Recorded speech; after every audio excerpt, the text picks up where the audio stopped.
Os dedos trêmulos de medo não conseguiram fazer o sinal da cruz. Olá, sejam muito bem-vindos ao canal Liber Audiolivro. Eu sou a Giovana e hoje vou ler o conto Acauã, do escritor brasileiro Inglês de Souza. Se quiser informações sobre o autor, clique no card que aparece no canto direito superior ou no link na descrição do vídeo. Dê um like se você gosta deste canal, comente, compartilhe e se inscreva. Se quiser contribuir, veja como na descrição do vídeo. Obrigada! Vamos à leitura.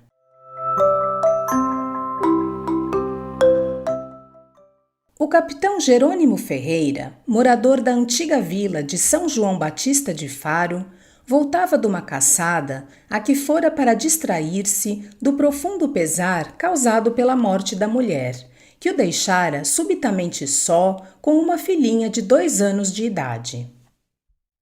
Perdida a calma habitual de velho caçador, Jerônimo Ferreira transviou-se e só conseguiu chegar às vizinhanças da vila quando já era noite fechada. Felizmente, a sua habitação era a primeira ao entrar na povoação pelo lado de cima, por onde vinha caminhando, e por isso não o impressionaram muito o silêncio e a solidão que, a modo, se tornavam mais profundos à medida que se aproximava da vila.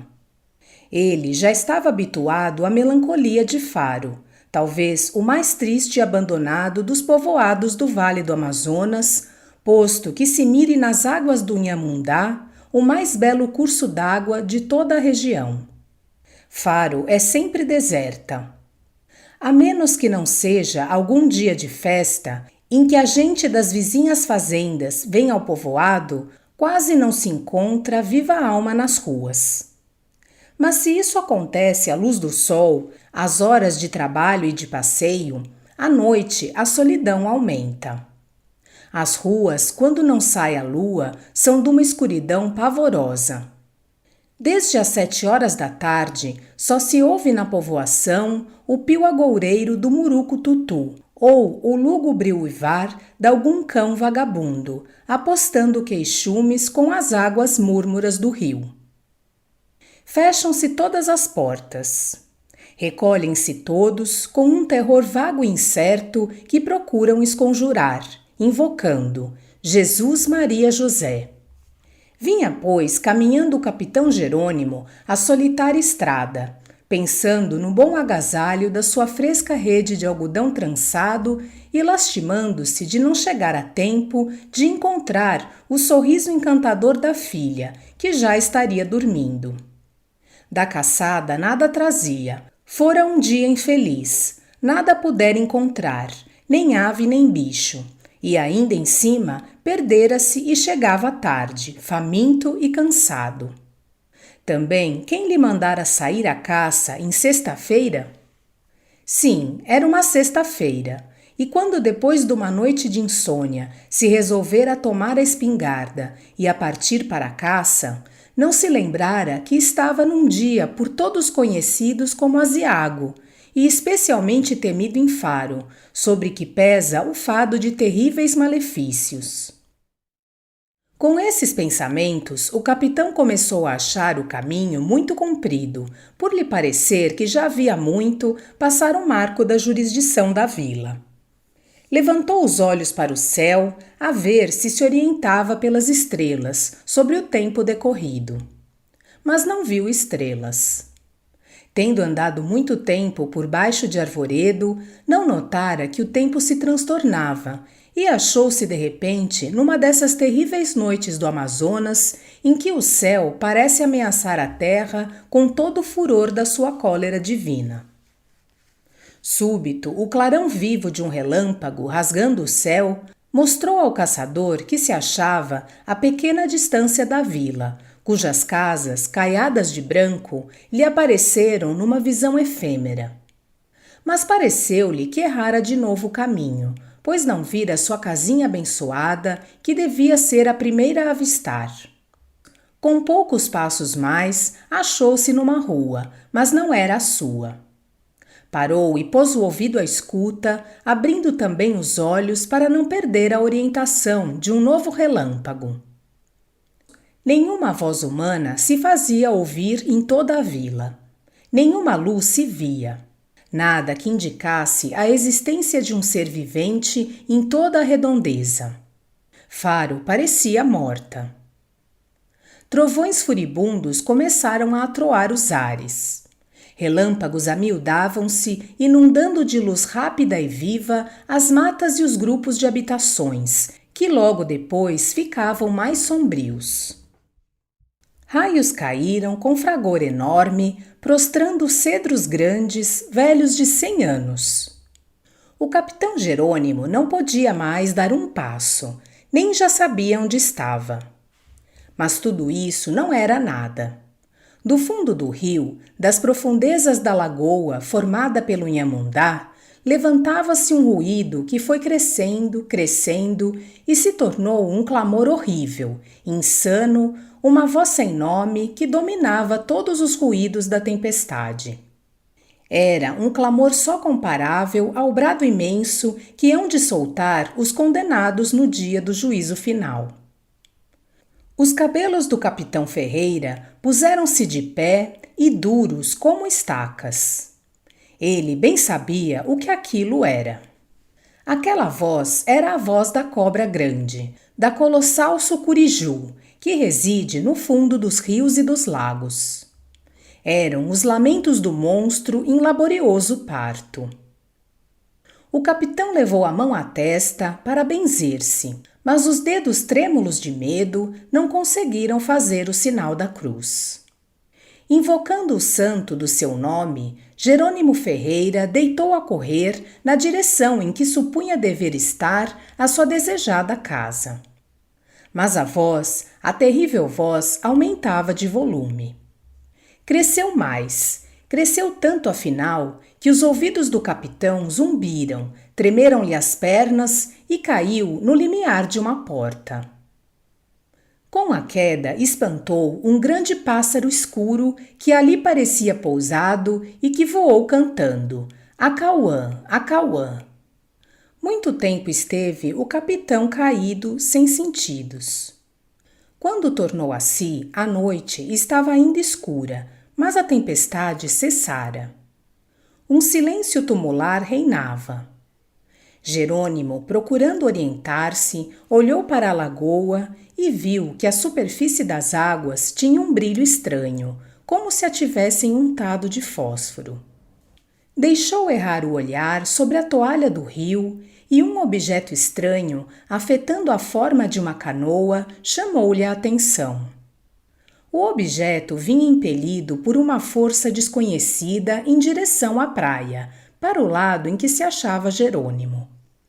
Este, tomado de uma curiosidade invencível, adiantou-se, meteu os pés na água e puxou para si o estranho objeto. Era, com efeito, uma pequena canoa, e no fundo dela estava uma criança que parecia dormir. O capitão tomou-a nos braços. Nesse momento rompeu o sol por entre os aningais de uma ilha vizinha. Cantaram os galos da vila, ladraram os cães, correu rápido o rio, perdendo o brilho desusado. Abriram-se algumas portas. À luz da manhã, o capitão Jerônimo Ferreira reconheceu que caíra desmaiado justamente no limiar da sua casa. No dia seguinte, toda a vila de Faro dizia que o capitão adotara uma linda criança, achada à beira do rio, e que se dispunha a criá-la como própria, conjuntamente com a sua legítima Aninha. Tratada efetivamente como filha da casa, cresceu a estranha criança que foi batizada com o nome de Vitória. Educada da mesma forma que Aninha, participava da mesa, dos carinhos e afagos do capitão, esquecido do modo por que a recebera. Eram ambas moças bonitas aos 14 anos, mas tinham um tipo diferente. Ana fora uma criança robusta e sã, era agora franzina e pálida. Os anelados cabelos castanhos caíam-lhe sobre as alvas e magras espáduas. Os olhos tinham uma languidez doentia. A boca andava sempre contraída, numa constante vontade de chorar. Raras rugas divisavam-se-lhe nos cantos da boca e na fronte baixa, algum tanto cavada. Sem que nunca tivessem visto verter uma lágrima, Aninha tinha um ar tristonho, que a todos impressionava, e se ia tornando cada dia mais visível. Na vila dizia toda a gente: como está magra e abatida Aninha Ferreira, que prometia ser robusta e alegre. Vitória era alta e magra, de compleição forte, com músculos de aço. A tez era morena, quase escura, as sobrancelhas negras e arqueadas, o queixo fino e pontudo, as narinas dilatadas, os olhos negros rasgados de um brilho estranho. Apesar da incontestável formosura, tinha alguma coisa de masculino nas feições e nos modos. A boca, ornada de magníficos dentes, tinha um sorriso de gelo. Fitava com arrogância os homens até obrigá-los a baixar os olhos. As duas companheiras afetavam a maior intimidade e ternura recíproca, mas o observador atento notaria que Aninha evitava a companhia da outra, ao passo que esta a não deixava. A filha do Jerônimo era meiga para com a companheira, mas havia nessa meiguice um certo acanhamento, uma espécie de sofrimento, uma repulsão, alguma coisa como um terror vago, quando a outra cravava-lhe nos olhos dúbios e amortecidos os seus grandes olhos negros. Nas relações de todos os dias, a voz da filha da casa era mal segura e trêmula, a de Vitória áspera e dura. Aninha, ao pé de Vitória, parecia uma escrava junto da senhora.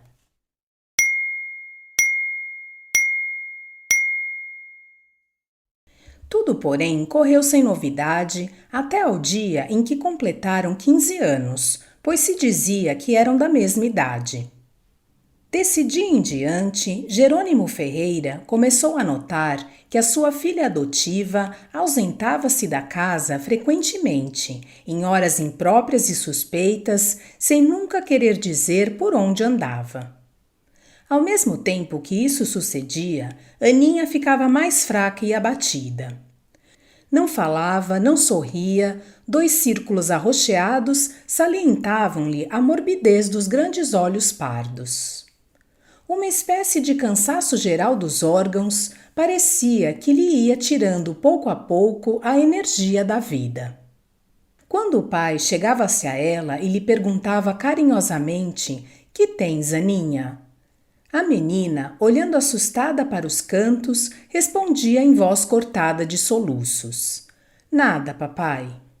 A outra, quando Jerônimo a repreendia pelas inexplicáveis ausências, dizia com altivez e pronunciado desdém: "E que tem vosmecê com isso?" Em julho desse mesmo ano, o filho de um fazendeiro do Salé, que viera passar o São João em Faro, namorou-se da filha de Jerônimo e pediu-a em casamento.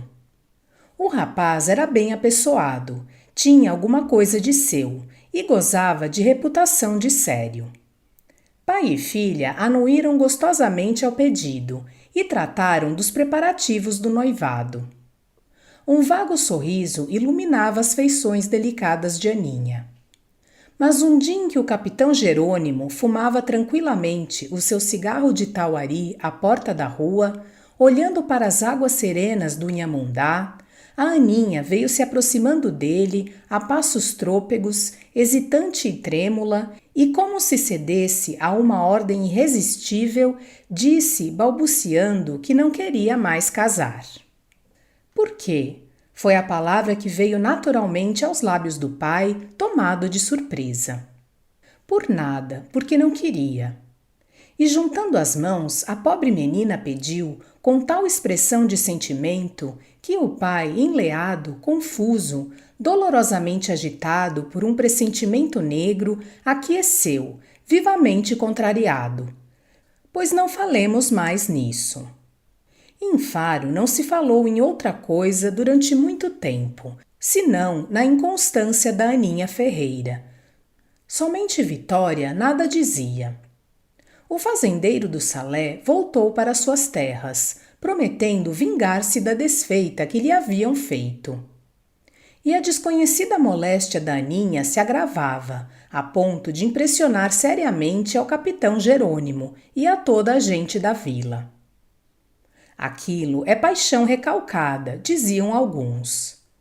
Mas a opinião mais aceita era que a filha do Ferreira estava enfeitiçada. No ano seguinte, o coletor apresentou-se pretendente à filha do abastado Jerônimo Ferreira. Olhe, seu Ribeirinho, disse-lhe o capitão, é se ela muito bem quiser, porque não a quero obrigar. Mas eu já lhe dou uma resposta nesta meia hora. Foi ter com a filha e achou-a nas melhores disposições para o casamento. Mandou chamar o coletor, que se retirara discretamente, e disse-lhe muito contente: toque lá, seu Ribeirinho, é negócio arranjado. Mas daí a alguns dias, Aninha foi dizer ao pai que não queria casar com o Ribeirinho. O pai deu um pulo da rede em que se deitara havia minutos para dormir a sesta. Temos tolice? E como a moça dissesse que nada era, nada tinha, mas não queria casar, terminou em voz de quem manda. Pois agora há de casar, que o quero eu. Aninha foi para o seu quarto e lá ficou encerrada até o dia do casamento, sem que nem pedidos nem ameaças a obrigassem a sair. Entretanto, a agitação de Vitória era extrema. Entrava a todo momento no quarto da companheira e saía logo depois com as feições contraídas pela ira. Ausentava-se da casa durante muitas horas, metia-se pelos matos, dando gargalhadas que assustavam os passarinhos. Já não dirigia a palavra a seu protetor, nem a pessoa alguma da casa. Chegou, porém, o dia da celebração do casamento. Os noivos, acompanhados pelo capitão, pelos padrinhos e por quase toda a população da vila, dirigiram-se para a matriz. Notava-se com espanto a ausência da irmã adotiva da noiva. Desaparecera, e por maiores que fossem os esforços tentados para a encontrar, não lhe puderam descobrir o paradeiro. Toda a gente indagava surpresa. Onde estará a Vitória? Como não vem assistir ao casamento da Aninha? O capitão franziu o sobrolho, mas a filha parecia aliviada e contente. Afinal, como ia ficando tarde, o cortejo penetrou na matriz e deu-se começo à cerimônia. Mas eis que na ocasião em que o vigário lhe perguntava se casava por seu gosto, a noiva põe-se a tremer como varas verdes, com o olhar fixo na porta lateral da sacristia. O pai, ansioso, acompanhou a direção daquele olhar e ficou com o coração do tamanho de um grão de milho. De pé à porta da sacristia, hirta como uma defunta, com uma cabeleira feita de cobras, com as narinas dilatadas e a tez verde-negra, Vitória, a sua filha adotiva, fixava em Aninha um olhar horrível, um olhar de demônio, olhar frio que parecia querer pregá-la imóvel no chão. A boca entreaberta mostrava a língua fina, bipartida como a língua de serpente. Um leve fumo azulado saía-lhe da boca e ia subindo até ao teto da igreja. Era um espetáculo sem nome. Aninha soltou um grito de agonia e caiu com estrondo sobre os degraus do altar.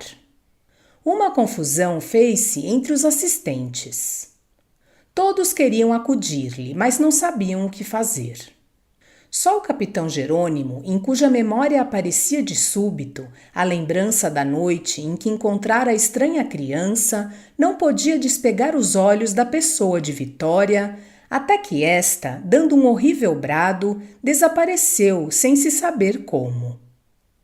Voltou-se então para a filha e uma comoção profunda abalou-lhe o coração. A pobre noiva, toda vestida de branco, deitada sobre os degraus do altar-mor, estava hirta e pálida. 2 grandes fios de lágrimas, como contas de um colar desfeito, corriam-lhe pela face. E ela nunca chorara, nunca desde que nascera se lhe vira uma lágrima nos olhos. Lágrimas! Exclamou o capitão, ajoelhando ao pé da filha. Lágrimas! Clamou a multidão, tomada de espanto. Então, convulsões terríveis se apoderaram do corpo de Aninha. Retorcia-se como se fora de borracha. O seio agitava-se dolorosamente. Os dentes rangiam em fúria.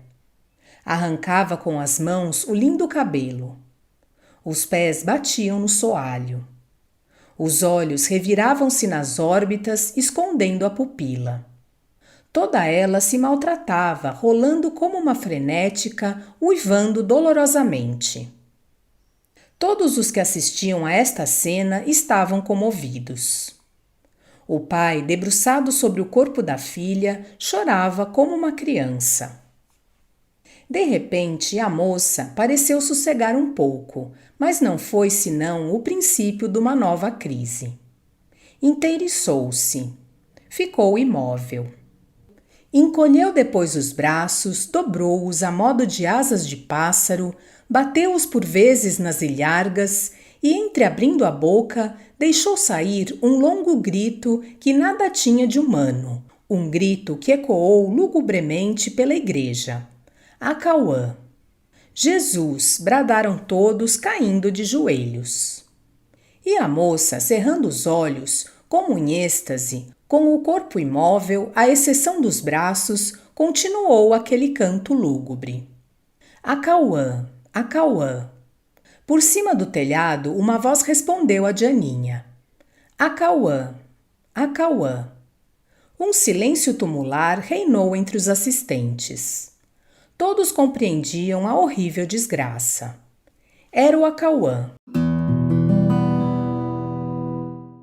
Desejo que tenham gostado do conto Acauã, do escritor brasileiro Inglês de Souza. Obrigada por sua companhia e até a próxima.